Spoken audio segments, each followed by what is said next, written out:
So let's go ahead and we'll do that opening intro question. So again, that question is, and you have 90 seconds. We ask you to please state your name, the office you are seeking, and then answer the following question. What do you think are the most important solutions at the state level to address sea level rise and flood? I'm Gigi Gibson. I'm running for Florida State Senate District 2, and the answer I'm going to give you is going to be a little odd. I think the real answer, if you truly want to fix the problem, is people need to run for office and promote their agenda. We've got, I think, 500,000 people or so that could be running for office in this area and aren't, and I don't understand why not. If this is really something that is truly important to you, and I can't believe that it's not, stand up, do something about it. My background is I've got an MBA from Tulane, I've got a law degree from Mississippi College School of Law, I've practiced law for 15 years. I'm not a scientist. I can read these things and I can see with my own eyes, and I can look at the graphs and I can say it's global warming and we need to do something about it, and I can look at this idea and that idea and this idea, but there are people here right now in this room that know more about this than I do. Now, I can open myself up to you and I can say, here's my phone number, call me anytime, tell me what you need to tell me, educate me, help me do this. But y'all know how to do this. So do it. Stand up. Do it. Thank you very much. So just to put these figures in perspective again for the state of Florida and what's at risk here. According to Flood IQ data, sea level rise plus a Category 1 hurricane would cause flooding-related damage in over 661,000 homes in Florida this year. What can we do now to protect these areas? Well, like the candidates here a few minutes ago said, we can certainly increase FEMA's preparedness. We can look at the state government and say, Florida is uniquely situated so that we will be hit by hurricanes. We know we will be hit by hurricanes. We're not sure where, but we know it's going to happen. So we need to have standards for windows that are strong enough. We need to have standards for our building codes that are strong enough. We need to have evacuations that are planned. And we need to, the road construction that's going on in Destin, if we have a hurricane right now, how hard is it going to be for people to get out of here? We need to really have that in mind with every single thing we do. What is your single most significant personal or professional accomplishment regarding sea level rise, the environment, energy conservation, or sustainability? Man, I can tread water like nobody's business. But I can tell you, I'm not a scientist, okay? I don't know how to fix this other than I know it's global warming. I know the polar ice caps are melting. I know that's why the sea is rising. I know that it is more an issue for Democrats to address than it seems to be for Republicans, which I don't really understand why, because I think the science is very clear. But I think we need to enhance our Environmental Protection Agency, and we need to look at ways that we can safeguard people and get them out if we need to. Under what conditions do you feel it is appropriate to use tax dollars to fund sea level rise resilience activities? And what efforts, if any, would you champion in the state legislature to fund sea level rise and flooding resilience efforts? I think it's very appropriate. It affects every single person in Florida. And I had a business in New Orleans when it was hit by Hurricane Katrina. And I can tell you that the devastating effect of having a hurricane hit a city where the city is sinking as it is here from what we've seen, we've got to do something to address the overall, and it's not something that Florida can do by itself, but we need to have some proactive things that we can do. We need to have some tax incentives for reducing carbon emissions. We need to have better standards on our cooking, like our ovens and things that generate heat and use fossil fuels. We need to have no fracking. We need to leave the oil. We need to leave the ground where it is. We need to have solar energy. And we've got the ability to do that. I think I should let him talk. It's his turn. All right. What role should the state education system play in education on sea level rise? Is there an education program you would champion? Is there an education program I would champion? I think this is so critical and important. I champion pretty much anyone that educated us on this issue, because it seems to be something that people just don't realize is happening. The increase of the water level is so small, so incremental. You can't look out your window and say, oh, look, the sea is this much closer today because the tides come and go. So yeah, we need to do something on the grade school level all the way up. And it needs to be something that the state government steps up and educates people. So this next question is a timely one, considering what has happened in the past year with the hurricane that struck Puerto Rico and refugees from Puerto Rico coming to, many of which have come to Florida. So the question is, as sea levels rise and coastal Floridians are displaced from their homes, there is the potential for large numbers of climate refugees to migrate or retreat to different areas of the state. How do you propose the state prepare for this potential shift in population? We're going to have to make better housing accommodations. We're going to have to do something regarding a realistic immigration policy, because they're not all going to be United States citizens that are going to need to come here. The people in the Bahamas are going to need to evacuate possibly, or Anguilla or other countries that are in the Caribbean. We need to do some things that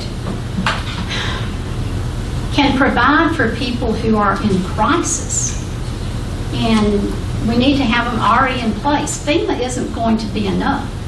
FEMA was a complete failure in Louisiana, and it's because everyone said, oh, it won't hit here. Well, it will hit in Florida. Look at where we are. It will always hit in Florida. It's just a matter of when. We need to provide for emergency evacuations, housing, food, water. I mean, everything. And that's all on the state level. You can read, that's okay. She's pretty gentle with it. How would you address the root causes of sea level rise in state legislation? Man, it can't be done by one state. It just can't. It's going to have to be something that we reach out to every state. It's going to be something we have to reach out to every senator, every congressman, every nation. It cannot be done by Florida alone. Now, Florida can do what they can do.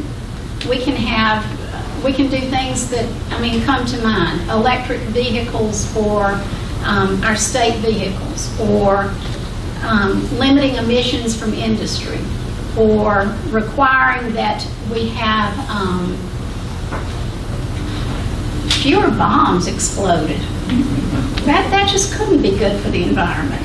Testing nuclear weapons has got to be something that we stop. It's got to be just burning holes in us. But I don't think we can do it by ourselves. I think we've got to reach out to others. And it's got to be a unified approach. A question specifically about funds and the use of state funds. Do you think cities and counties in Florida should have access to state funds for flood mitigation projects? Why or why not? Yes. And why not, or why? Because they need it. Governments are the tool that individuals use. Okay? We as individuals have the power of the vote. Okay? And we can control what happens at our government, with our government. But our government is here to serve us. And that's the ultimate answer. Government needs to be receptive to what we need, and this is what we need. And this is a good contrasting question with that, the one you just answered, because sometimes funding seems easy in the sense that everybody supports more funding for the right things. Yeah, we can pay for everything. Yeah. But we got to figure out how.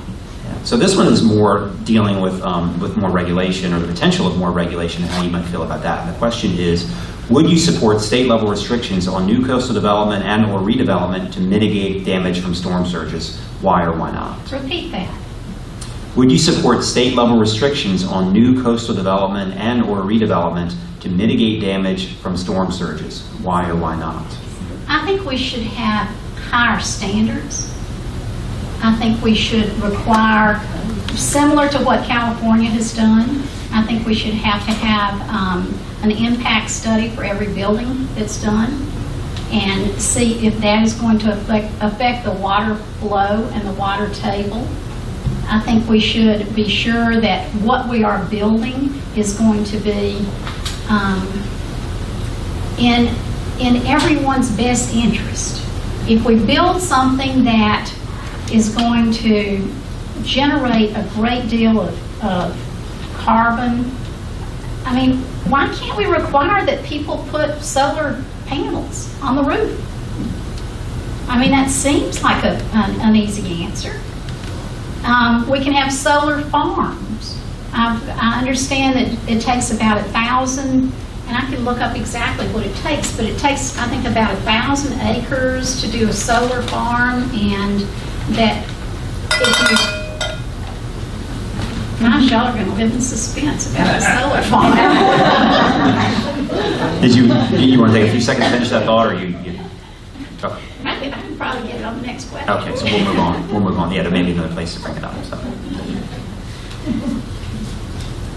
Okay, so on to the issue, always a big one here in Florida of drilling and offshore drilling, or nearshore drilling in this case.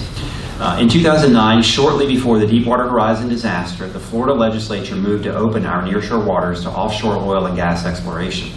Now, on the ballot in November, the Constitutional Revision Committee has placed an amendment to permanently ban nearshore drilling off our coast, which would be out 3 miles on the Atlantic side and 9 miles here on the Gulf side. What is your position on nearshore drilling? Dear Lord, I think it's a terrible idea for Florida. We need to develop our ecotourism industry. We need to develop solar farms, and those are good ways to have energy. And also they can have multiple crops there. They can have shade crops, or they can have sheep that are there as well. We need to do things that are not going to destroy the ecotourism industry in the state of Florida. And if you put oil wells right outside of the beach, do you really think people are going to come here to see the oil wells? That makes no sense. So, no, I'm completely against that. So a question about those who can be disproportionately impacted and have trouble affording adapting to sea level rise and storms and other climate change impacts. And the question is, low-income residents are frequently disproportionately impacted by hurricanes.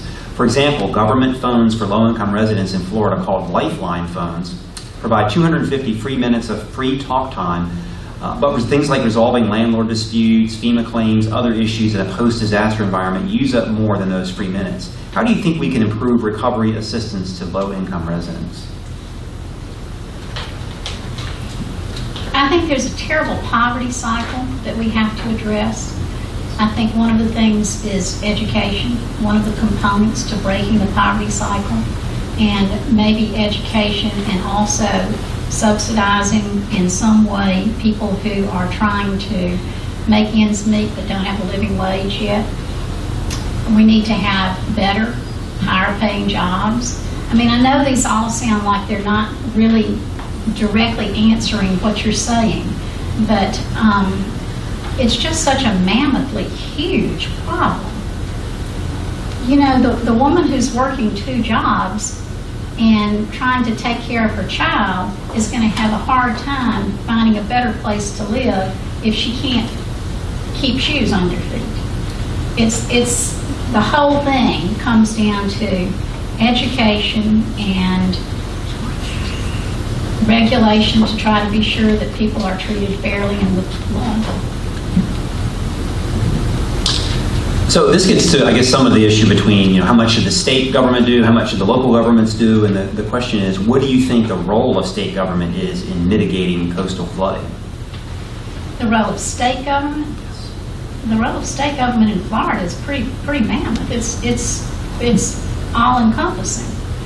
I think we absolutely need to have some programs in place that not only use FEMA, which is federal, but we need to have a state comparable activity. We need to have funding in place. We need to have the activities in place. We need to have everything set up as if, hey, we're going to have a hurricane in a month, because hurricane season comes every year, and we always have it. Now, whether it hits here, or whether it hits down the beach, or whether it hits in Sarasota, or whether it hits in Miami, it hits.